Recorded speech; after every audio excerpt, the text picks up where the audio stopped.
មីឪពុកប៉ាសូមផ្ដាំ7យ៉ាងកុំធ្វើដូច្នោះណាកូន 1. កុំនាំប៉ាដើរពេលប៉ាដើរលេងរួច 2. កុំយកម្ហូបឆ្ងាញ់ឲ្យប៉ាពេលប៉ាហូបមិនកើត 3. កុំអោបថើបប៉ា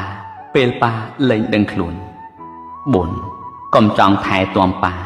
ពេលប៉ាអស់វេលា 5. កុំសុំទោសប៉ា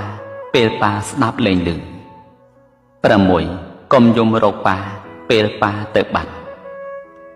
7. កូនកុំឆ្លោះគ្នាពេលប៉ាអនិច្ចកម្មទៅ